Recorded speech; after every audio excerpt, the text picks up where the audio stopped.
thanks for being here today. If you're listening while folding laundry, doing the dishes, or just trying to quiet your mind for a minute, I really get it.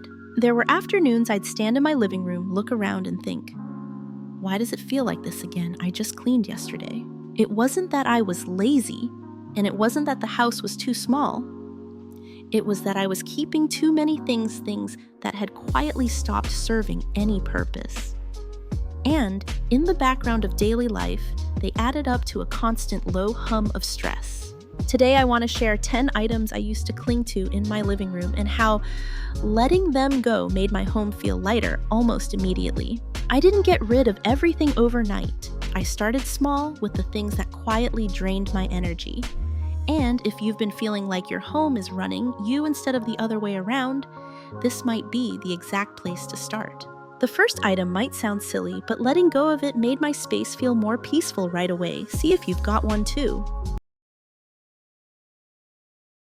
Let's start with number 1, because this is something almost every living room has, even in the most organized homes, a pile of remotes, but only one that actually works. You've probably been there just trying to turn on the TV while folding laundry, but there are 4 remotes on the table and you can't remember which one actually works. Try this: gather every remote in your living room into one spot. Test each one with your current devices. If it doesn't control anything you actually use, it goes. No guilt needed. I kept the remote from an old speaker system we got rid of in 2018. It was still in good shape, so I shoved it in a drawer right next to another remote so big I honestly don't know what it ever controlled. Every time I needed the AC remote, I'd dig through that mess first. This isn't just about remotes. It's the feeling of being low-key annoyed every time something slows you down. You shouldn't have to press 3 wrong buttons just to unwind for 10 minutes. Keep what you use every day and let the rest go. I'll be sharing a few items that secretly make your living room feel more stressful, even when they look harmless in tomorrow's video, so keep an eye out for that. And if the remotes felt confusing, wait until we talk about the tangled drawer of forgotten cords. Let's talk about something that hides well: a drawer full of tangled cords you haven't touched in years but still feel weirdly guilty throwing out. Take a moment to pull them all out. If you're not sure what a cable is for or if the device it belongs to is already gone, let it go. You're not failing, you're making space. I once found a power adapter for a DVD player we donated when my kid was still in preschool. That cord followed us through 2 house moves and I had no idea it was still there. These aren't just wires, they're tiny delays. Every time you open that drawer, your brain goes, should I deal with this today? Clearing them out isn't just decluttering, it's reclaiming mental energy you didn't know you were spending. Next up, we're going to look at something that pretends to be joy, but often ends up as clutter no one touches anymore. We all keep them stacks of board games in the cabinet, waiting for that perfect cozy evening that never actually happens. The hard truth: if its missing pieces has no dice, or you haven't opened the box in over a year, it's not game night material, it's shelf clutter. I had a puzzle with 998 out of 1,000 pieces. I kept it for 3 years, thinking maybe I'd frame it when I finished, but every time I looked at that torn box, I just felt annoyed. And a little bit guilty. Letting go of half-broken games isn't about giving up on fun. It's about being honest with the season of life you're in. If a game isn't playable or no one wants to play it, it's not serving you. You're allowed to let it go, even the nice ones. And speaking of things that feel like they should be relaxing, let's talk about candles. We buy them to feel calm, to make a space smell a little softer. But somehow they end up half-burned, dusty, and sitting untouched for months. If you have more than 3 candles in your cabinet that are less than halfway used, it's probably time to choose one and light it or let it go. You don't need to save them for a better moment. That moment is now, or not at all. I had a whole row of them, some barely used, some almost gone, none of them lit. They made me feel like I was the kind of person who lights candles even when I wasn't doing it. And every time I saw them, it felt like one more undone thing. Letting go doesn't always mean throwing away. It can mean actually enjoying something while it lasts. One candle at a time, burn it or bless it, but don't let it just sit there, reminding you that you never got around to it. And if candles were about relaxing, the next one's about trying too hard to impress. It starts with a simple idea. This couch feels a little boring, maybe some throw pillows will help. And then suddenly you're rearranging 5 of them every time you want to sit down. You don't need to get rid of all of them. But it helps to ask, are these pillows making the room feel calmer or just busier? I once had a plain gray sofa I didn't really love, so I kept buying colorful pillows to fix it. Bright teal, mustard yellow, trendy patterns. None of them really worked. They just made the room feel more cluttered and reminded me of a couch I didn't like in the first place. Eventually, I let go of most of them. I chose 2 in a soft textured fabric that actually felt nice to lean on. Now the couch still isn't perfect, but it feels quieter, easier. So if your sofa needs 5 pillows to look done, maybe it's not the pillows. Maybe it's time for less, not more. And from here, let's move to something even simpler, but just as sneaky when it comes to clutter. They usually come with good intentions, a lovely gift of flowers delivered with a clear glass vase. And then another, and another. Before you know it, there are 6 almost identical vases stuffed in a cabinet. Thin, generic, a little cloudy from dust. But you keep them because they might come in handy. I had 3 shoved behind my kitchen mixing bowls. Every time I reached in, one would rattle or almost fall. I hadn't used them in over a year, but I kept thinking, what if someone gives me flowers? Here's what I learned. You only need 1 or 2. Choose the ones that feel nice in your hands, that actually suit your space. Donate or recycle the rest. You're not throwing away the memory, just the extra glass you didn't ask for. And while these vases quietly take up space, the next item is one we often proudly put on display, even when we stopped reading it years ago. We like the idea of them, the stacks of magazines, the shelves of books. They make us feel a little smarter, a little more put together. But when was the last time you actually opened that stack? Start here, pull out 5 magazines from the bottom of the pile. Flip through them. If nothing catches your eye, recycle. You won't miss them, I promise. I once moved with 2 boxes of old home decor magazines, thinking I'd go back for inspiration. I never did. They were heavy, dusty, and out of date. I ended up letting them go in one afternoon and never once thought I wish I'd kept those. Books are a little harder. They feel more permanent. But the truth is, if it's a book you didn't love, won't reread, and wouldn't lend to a friend, it's okay to let it move on. Free up space for the titles that still speak to you.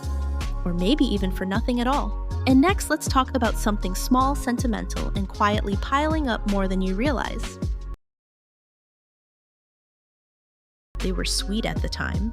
A birthday card, a holiday note, something handwritten from someone you care about.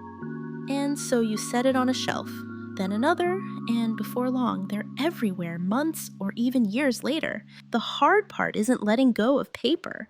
It's feeling like you're letting go of the person.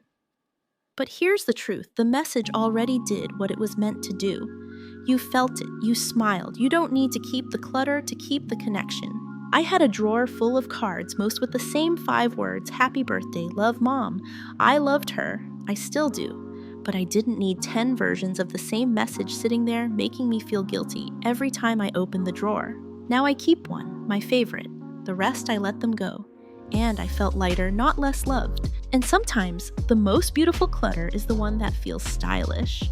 Until you realize it's just decoration you're tired of. They look so good in photos, gold frames, pretty glasses, maybe a bottle or 2. But in real life, most of them turn into cluttered shelves for things you don't actually use. Ask yourself, when's the last time you used anything on it? When's the last time someone came over and you wheeled it out like a movie scene if the answer is never? Maybe it's time to rethink the space. I had one in the corner for 2 years. It held 3 cocktail books. I never opened some wine we didn't drink and a set of glasses I liked looking at but never reached for. All it did was collect dust and make that corner harder to vacuum. Eventually, I moved the glasses to the kitchen, donated the cart, and turned the spot into a reading chair. That one shift made the room feel more lived in, not just decorated. If it's more show than function, maybe it's not worth the square footage. And finally, let's look at the category that causes the most low-key guilt, the things you paid good money for, but never actually use. We all have them. That decorative tray you bought on sale, the foot massager you swore you'd use every Sunday, the fancy storage bin that doesn't actually store anything well. They're hard to let go of, not because you love them, but because you spent money on them. And somehow keeping them feels like you're making it worth it. I had a set of nesting tables that looked great online. In real life, they were always in the way. I kept them for years because they weren't cheap.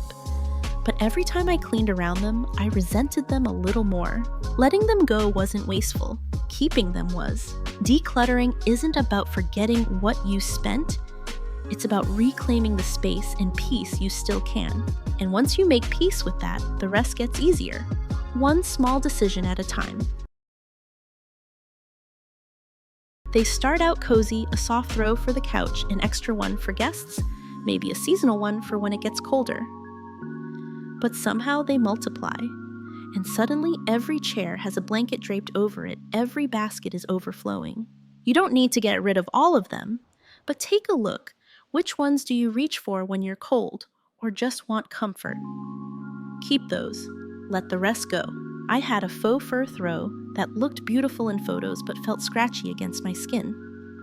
And 2 holiday-themed ones I brought out each winter but truthfully never used. They sat there for looks, that's all. After I let go of the ones I didn't use, my living room felt cleaner without me even picking up a broom. Just quieter, less stuffed. Because comfort isn't about having more, it's about having what actually feels good. They're cute. A small sculpture, a decorative sign, a candle holder shaped like a pineapple. You pick them up here and there thinking this will make the shelf more fun. But too many of these little things, they don't add personality. They blur it. I used to have a tray on my coffee table filled with tiny objects, coasters, beads, a mini hourglass, a candle, a decorative rock, none of them useful.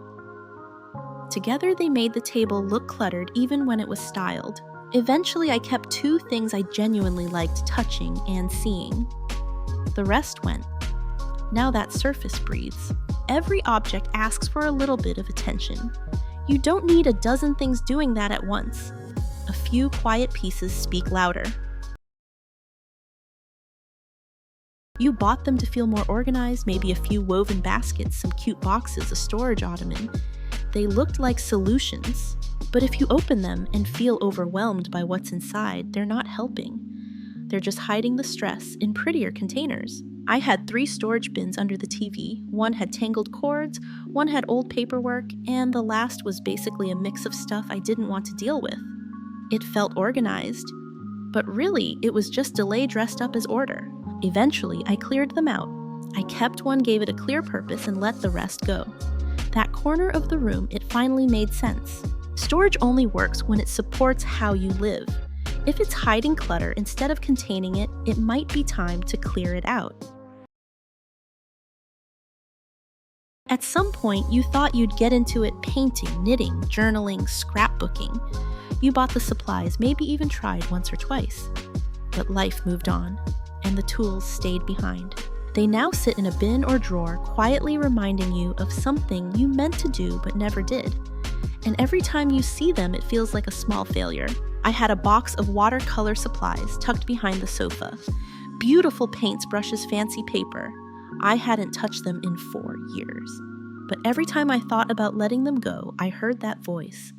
What if I want to try again? Eventually, I asked myself, do I miss the activity or do I just feel guilty I didn't follow through?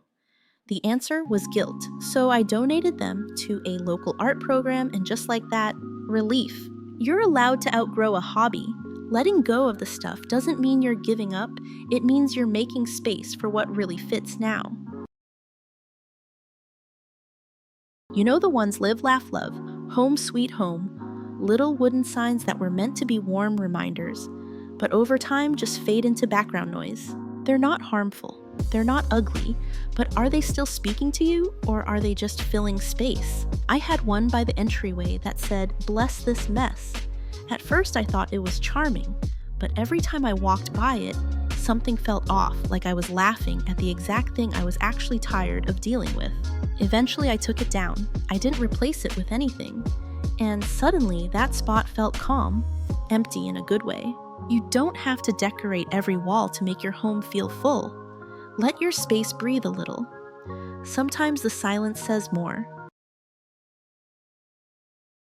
That was 15 things I slowly let go of, not all at once, not perfectly, but just one honest choice at a time. And every time my home felt a little clearer, and so did I.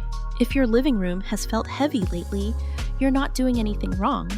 It might just be asking for a little less stuff, less noise, less pressure to keep up. If you're ready to keep going, I have a full video on decluttering your kitchen in a way that actually lasts, not just looks good for one day. It's a good next step if you want your whole home to start feeling easier. And if you found something here that helped, feel free to share or subscribe. Not for me, for you, because your space should feel like it gives something back.